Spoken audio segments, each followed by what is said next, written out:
మహాభారతంలో మనం తెలుసుకోవాల్సిన వ్యక్తుల్లో ఒకరు జాంబవతి. జాంబవంతుడు తెలుసు కదా, బ్రహ్మ ఆవలించగా పుట్టిన బల్లుక ఎలుగుబంటి రాజయ్యాడు. అలాంటి బుద్ధిమంతుని బలవంతుని కూతురే జాంబవతి.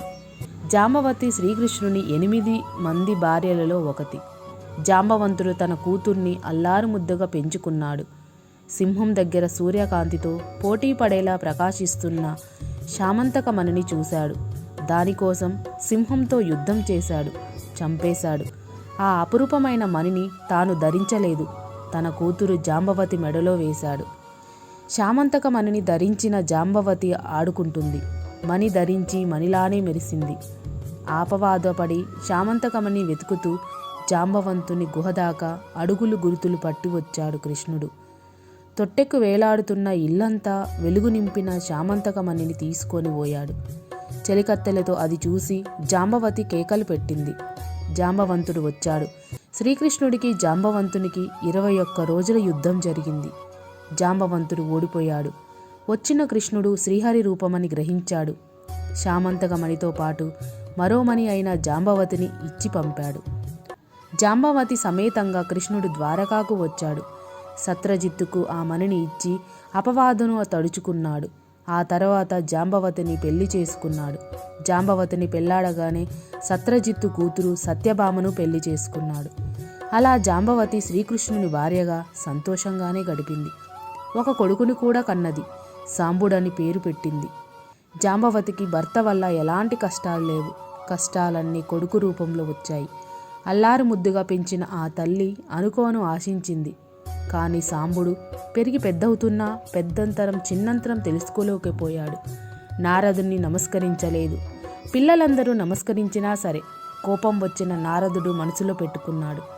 అంతఃపుర కాంతలో ఉన్న కృష్ణుడు దగ్గరికి వెళ్ళి తానొచ్చిన విషయం చెప్పమన్నాడు నారదుడు. శయన మందిరంలో సాంబుడు వెళ్లడంతో కోపంతో శ్రీకృష్ణుడు కొడుకుని చూడక శాపమిచ్చాడు. కుష్ఠురోగిని కమ్మన్నాడు. శాపానికి విరుగుడు ఉన్న తల్లిగా జాంబవతికి శరాఘతమే. అంతేకాదు, దుర్యోధనుని కూతురు లక్ష్మణుని సాంబుడు ప్రేమించి బందీ అయినప్పుడు అలాగే ఆడవేషం వేసి లేని గర్భం ధరించి సాంబుడు కల్వదుల దగ్గరికి వెళ్ళి తనకు పుట్టే బిడ్డ ఆడబిడ్డ మగబిడ్డ అని అడిగి వారి కోప కారణంగా శాప కారణంగా యదువంశాన్ని నాశనం చేసే ముసలం పుడుతుందనే ఋషి వాక్కులను వ్యాకులపడింది జాంబవతి. కృష్ణుని సతి అయినందున ఒకవైపు సంతోషము, కొడుకు సాంబుడి వల్ల వంశం నాశనం కాబోతుందన్న దుఃఖము జాంబవతిని అనుభవించింది. కష్టము సుఖము రెండూ జీవితంలో ఉంటాయని జాంబవతి కథ మనకు తెలియచేస్తుంది. మహాభారతంలో మనం తెలుసుకోవాల్సిన వ్యక్తుల్లో మరొకరు ప్రమీల. ప్రమీల మహాభారతం అందరూ స్త్రీలు ఉండే రాజ్యానికి రాణి. ఈ రాజ్యంలో స్త్రీలే పరిపాలకులు, యుద్ధవీరులు. పురాణ గాథ. దిలీపుడు చక్రవర్తికి ప్రమీల కుమార్తె. ఒకరోజు దిలీపుడు ప్రమీల తమ సైన్యంతో కలిసి వేటకు వెళ్లారు. ఆ అడవితో పార్వతీదేవి శివుడితో రమిస్తూ ఉంది.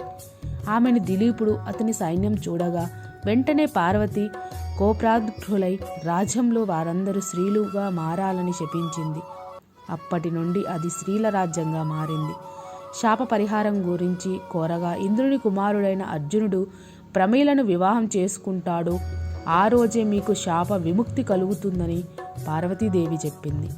పంపానది తీరానున్న సీమంతి నగరంలో స్త్రీలతో జరిగే యుద్ధంలో ఎంతటి బలమైన వారైనా ఓడిపోయేవారు. తమతో అనవసరంగా వైరం పెట్టుకున్న కుంతలరాజు విజయవర్మని మల్ల యుద్ధంలో ఓడించిన ప్రమీల అతని రాజ్యాన్ని అతని రాణులకు కుమారులకు అప్పగించి అతనిని బందీగా తమ రాజ్యానికి తీసుకువస్తుంది. వ్యాసుని సూచన మేరకు ధర్మరాజు అశ్వమేధ యాగం చేయగా సీమంతిని నగర కాపలాదారులకు ధర్మరాజు యాగశ్వం దొరుకుతుంది. ఆ అశ్వాన్ని ప్రమీల తన అశ్వాలలో కట్టేయించింది. తనతో యుద్ధం చేసి యాగాశ్వాన్ని విడిపించుకోవని తన దండనాయకి వీరవల్లితో అర్జునుడికి లేఖ పంపుతుంది. విడిపించడానికి అర్జునుడు వెళ్ళగా వారిద్దరి మధ్య యుద్ధం జరుగుతుంది. అర్జునుడు ప్రమీల చేతిలో ఓడిపోతాడు. అర్జునుడు శ్రీకృష్ణుడిని స్మరించగా శ్రీకృష్ణుడు ప్రత్యక్షమై ప్రమీలార్జునులకు గంధర్వ వివాహం జరిపించాడు.